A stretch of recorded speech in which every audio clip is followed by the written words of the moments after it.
అలాగే యువ నాయకత్వాన్ని తెలుగుదేశం పార్టీలో నింపినటువంటి నాయకుడు లోకేష్ బాబు గారు ఒక సందేశం వస్తుందిగా కోరుచున్నాం. జై తెలుగుదేశం, జై తెలుగుదేశం, జై ఎన్డీఏ, జై ఎన్డీఏ.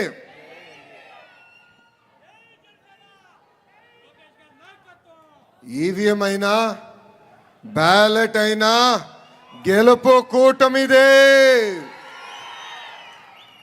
9 నెలల్లో అధికారంలోకి రావటమైనా 9 నెలల్లో సంక్షేమ అభివృద్ధి చేసి చూపించిన అది ఒక తెలుగుదేశం పార్టీ వల్లనే సాధ్యం.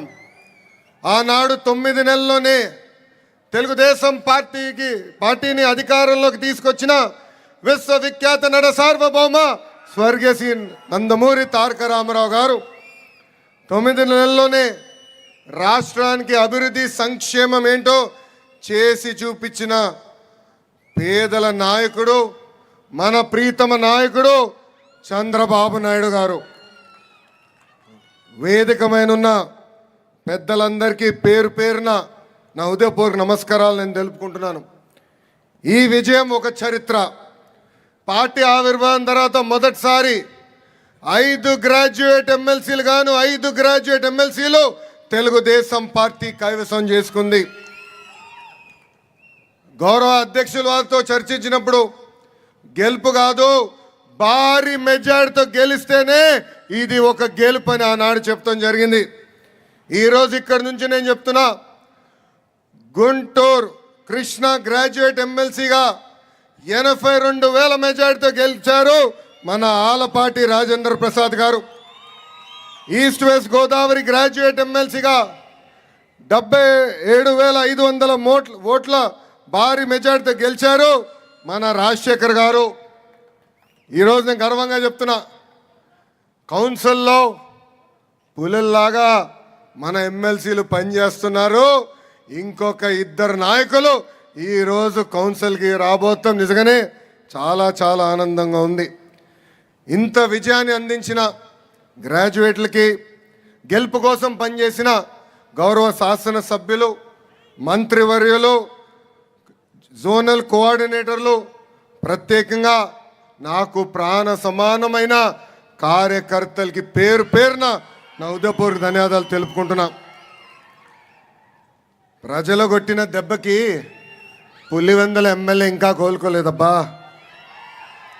ఆయన కొత్త పేరు పెట్టిన వన్ డే ఎమ్మెల్యే. ఏంటది? ఒకరోజు ఎమ్మెల్యే. ఒకరోజు ఎమ్మెల్యే అసెంబ్లీకి కరెక్ట్గా ఒకరోజు వచ్చి వెళ్ళిపోతాడబ్బా. ప్రజలు ఆయనకి ప్రతిపక్ష హోదా ఇవ్వలేదని తెలిసినా అసెంబ్లీకి వచ్చి ఒక్కరోజు నాకు ప్రతిపక్ష హోదా ఇవ్వండి అని చెప్పి వెళ్ళిపోతాడు. ఎక్కడికి వెళ్తాడు? బెంగళూరుకి పారిపోతాడు. అందుకే ఆయన తెలుసు, గ్రాడ్యుయేట్ ఎమ్మెల్సీలో క్యాండిడేట్ పెడితే డిపాజిట్ రాదని. అందుకే క్యాండిడేట్ పెట్టే దమ్ము ధైర్యం లేకుండా ఈరోజు ఆ పార్టీ వెనక్కి వెళ్ళిపోయింది. 2023 ఎన్నికల్లో జరిగిన గ్రాడ్యుయేట్ ఎన్నికల్లో మనం విజయం ఎట్లా సాధించామో మీ అందరికి తెలిసిందే. అప్పుడు గ్రాడ్యుయేట్ ఎన్నికల్లో ఏకంగా ఒక గేమ్ చేంజర్గా మారింది. ఆ ఎన్నికలతో రాష్ట్ర రాజకీయ పరిస్థితులు కూడా మారిపోయినాయి. పార్టీ ఆవిర్భావం తర్వాత మొదటిసారి 8 నెలల ముందుగానే క్యాండిడేట్లు మనం ప్రకటించుకున్నాం. ఒక వెస్ట్ రాయలసీమ గ్రాడ్యుయేట్ ఎమ్మెల్సీగా రామ్ గోపాల్ రెడ్డి గారు ఏమి, ఈస్ట్ రాయలసీమ గ్రాడ్యుయేట్ ఎమ్మెల్సీగా ఒక కంచర్ల శ్రీకాంత్ గారు ఏమి, ఉత్తరాంధ్ర గ్రాడ్యుయేట్ ఎమ్మెల్సీగా చిరంజీవి గారేమి ఆ రోజు ఒక ఘన విజయం సాధించారు. ఆ ఎన్నికల దెబ్బకే వైకాపా దిమ్మ ఆనాడే తిరిగింది. ఆ రోజు నుంచే సీన్ రివర్స్ అయింది. కట్ చేసి ముందుకు చూస్తే 164 సీట్లతో ప్రజాప్రభుత్వం ఆంధ్ర రాష్ట్రంలో ఏర్పడింది.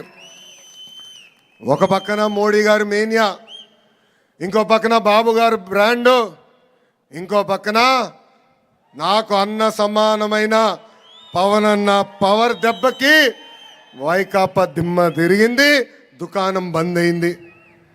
అసలు దేశానికి సంక్షేమం పరిచయం చేసిన వ్యక్తి అన్న ఎన్టీఆర్.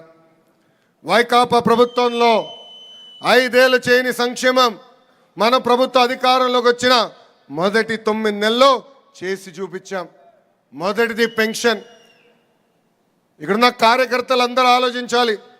2014లో చాలని 200 రూపాయల పెన్షన్ని ఒకే సంతకంతో 5 రెట్లు పెంచి 1000 రూపాయలు చేసిన ఘనత మన నాయకుడు చంద్రబాబు నాయుడు గారి. అంతేకాదు అదే 1000 రూపాయల పెన్షన్ని తిరిగి 2000 రూపాయలు చేసిన ఘనత కూడా మన నాయకుడు చంద్రబాబు నాయుడు గారిది. ఈరోజు మన ప్రభుత్వ అధికారంలోకి వచ్చిన మొదటి నెలలోనే 3000 రూపాయల పెన్షన్ని 4000 రూపాయలు చేసిన ఘనత కూడా మన నాయకుడు చంద్రబాబు నాయుడు గారిది. అంతేకాదు దివ్యాంగులకి 3000 రూపాయల పెన్షన్ గతంలో వస్తే ఒకే ఒక సంతకంతో 6000 రూపాయలు చేశారు. ఇంకా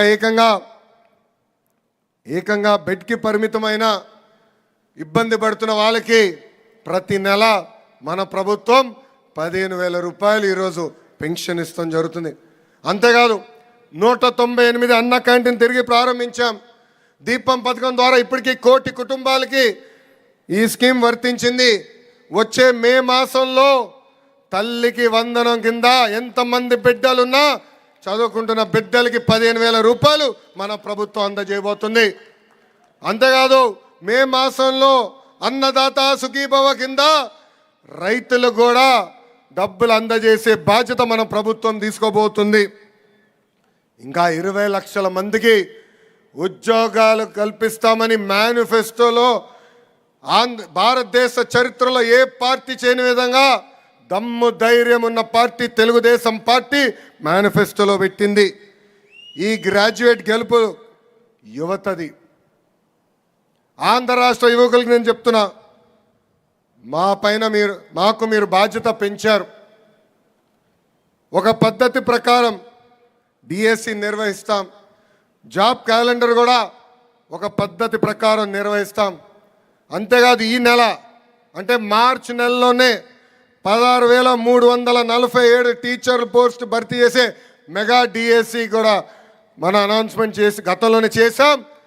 ఇప్పుడు ఏకంగా ఆ కార్యక్రమం కూడా అంటే నోటిఫికేషన్ ఇస్తాం. ఇప్పటికే 6,78,000 కోట్ల పెట్టుబడి తీసుకొచ్చాం. ఆ పెట్టుబడుల ద్వారా దాదాపు 4,28,000 మందికి ఉద్యోగాలు కల్పించడానికి అవకాశం రాబోతుంది. ఒక టీసీఎస్ కానీ ఆర్సిలర్ మిత్తల్ కానీ ఎన్టీపీసీ గ్రీన్ కానీ బీపీసీఎల్ కానీ రిలయన్స్ ఇండస్ట్రీ కానీ ఎల్జీ ఎలక్ట్రానిక్స్ కానీ ఇలా అనేక పరిశ్రమలు ఆంధ్ర రాష్ట్రానికి మన ప్రభుత్వం తీసుకొచ్చింది. ఇంకా గత ప్రభుత్వం తీసుకున్న చెత్త నిర్ణయాలు కూడా మనం రద్దు చేస్తాం జరిగింది. దాంట్లో భాగంగా ల్యాండ్ టైటిలింగ్ యాక్ట్ మనం రద్దు చేశాం. చెత్త పైన వేసే పన్ను కూడా మన ప్రభుత్వం రద్దు చేసింది. ఇంకా మత్స్యకారులకి ఉపాధి దెబ్బతీసే జియో 217 కూడా మన ప్రభుత్వం రద్దు చేసింది. కేంద్రంలో ఉన్న ప్రధానమంత్రి నరేంద్ర మోడీ గారి సహకారంతో ఎప్పుడు లేని విధంగా మన రాష్ట్రాన్ని మనం అభివృద్ధి చేసుకుంటున్నాం. గతంలో మనం చూసాం అమరావతి పనులు వేగంగా జరిగే సమయంలో అడ్డంగా పడుకుని పనులని ఆపేశారు.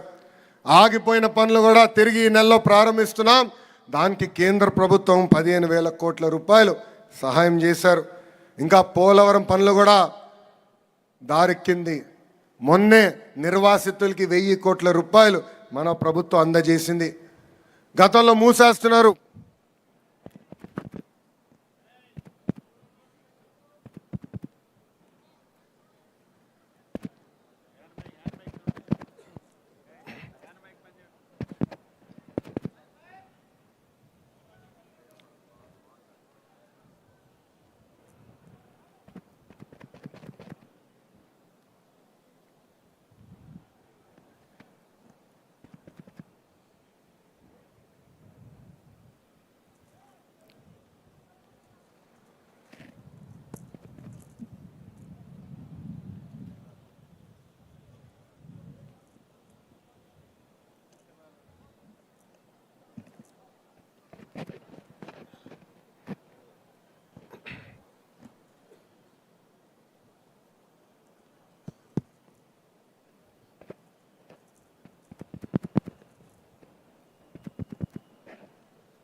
మనోడు నేర్చుకోవాలి. ఎన్డీఏ ప్రభుత్వంలో జనరేటర్లు అవసరం లేదు స్వామి, 24 గంటలు కరెంట్ ఇస్తాం. జనరేటర్ కాకుండా డైరెక్ట్ ఈబీ కనెక్షన్కి ఇవ్వండి, ఈ సమస్యలు ఉండవు. గతంలో మూసేస్తున్నాం అని చెప్పారు విశాఖ స్టీల్ ప్లాంట్ని. కానీ ఎన్డీఏ ప్రభుత్వం ఏర్పడిన తర్వాత 13,000 కోట్ల రూపాయలు ఆ విశాఖ స్టీల్ ప్లాంట్కి ఇచ్చి ఏకంగా మన ప్రభుత్వం కాపాడింది. అంతేకాదు విశాఖ రైల్వే జోన్ కూడా మనం సాధించుకున్నాం. ఆఖరికి రోడ్డు పైన పడిన గుంటలు కూడా పూడ్చిన ఘనత మన ప్రభుత్వం ఉందని ఈ సభాముఖం మీ అందరికీ తెలుపుతున్నా. దేశంలోనే ఏ పార్టీకి లేని బలం మన పార్టీకి ఉంది. కార్యకర్తలే తెలుగుదేశం పార్టీ బలం, బలగం. మంచి చేస్తే గుండెల్లో పెట్టుకుని కాపాడుకుంటారు. అదే కానీ ఎవరన్నా చెడు చేస్తే చీల్చి చెండాడతారు. ఒక పద్ధతి ప్రకారం ఈరోజు మనం నామినేటెడ్ పోస్టులన్నీ భర్తీ చేసుకుంటున్నాం. గౌరవ జాతీయ అధ్యక్షుల వారు ఆదేశాల మేరకు ఈ నెలలోనే అన్ని పోస్టులు భర్తీ చేయాలని కూడా నిర్ణయం తీసుకుంటాం జరిగింది. అంతేకాదు భారతదేశ చరిత్రలో ఏ ప్రాంతీయ పార్టీకి జరిగిన విధంగా 1 కోటి సభ్యత్వాలు మనం సాధించుకున్నాం. ఏకంగా కార్యకర్తలకి ఈరోజు ప్రమాద బీమా కింద 5 లక్షల రూపాయలు కూడా మన పార్టీ సహాయం చేస్తుంది. నేను తెలుగుదేశం పార్టీ జాతీయ ప్రధాన కార్యదర్శి అయిన తర్వాత దాదాపు 130 కోట్ల రూపాయలు ఖర్చు పెట్టి కార్యకర్తల సంక్షేమం చేస్తాం జరిగింది. ఈరోజు నేను ఎక్కడికి వెళ్ళినా అందరూ నన్ను రెడ్ బుక్ గురించి అడుగుతున్నారు. అవునా కాదా? రెడ్ బుక్ గురించి అందరు నన్ను అడుగుతున్నారు. రెడ్ బుక్ దాని పని దాన్ని చేసుకుంటే వెళ్తుంది. గతంలో కూడా చెప్పా, చట్టాన్ని ఉల్లంఘించి కార్యకర్తల్ని ప్రజల్ని ఎవరైతే ఇబ్బంది పెట్టారో వాళ్ళని నేను ఎవరిని వదిలిపెట్టామని చెప్తాం జరిగింది. ఆ ప్రక్రియ ప్రారంభమైంది. అంతేగాని ఎవరినో వదిలిపెడతాం డౌట్ మనకొద్దని ఈ సభాముఖం తెలుపుకుంటూ ఈ విజయానికి సహకరించిన బీజేపీ కార్యకర్తలకి ఈ కార్యక్రమంలో అంటే ఎమ్మెల్సీ గ్రాడ్యుయేట్ ఎన్నికల్లో అహర్నిశలు నాతో కోఆర్డినేట్ చేస్తామే కాదు, గ్రామ స్థాయి నుంచి కలిసికట్టుగా వచ్చిన జన సైనికులకి నా హృదయపూర్వక ధన్యవాదాలు తెలుపుకుంటూ మీ అందరి దగ్గర నుంచి సెలవు తీసుకుంటున్నా. జోహార్ అన్న ఎన్టీఆర్, జోహార్ అన్న ఎన్టీఆర్. చంద్రబాబు నాయుడు గారి నాయకత్వం. జై హింద్, జై హింద్. అందరికీ నమస్కారం. జాతీయ ప్రధాన కార్యదర్శి వారికి ధన్యవాదాలు తెలియజేస్తూ ఇప్పుడు విజయం సాధించినటువంటి పేరాబత్తుల రాజశేఖర్ గారు 1 నిమిషం మాట్లాడాల్సిందిగా ధన్యవాదాలు తెలియజేస్తుందిగా కోరుచున్నాం.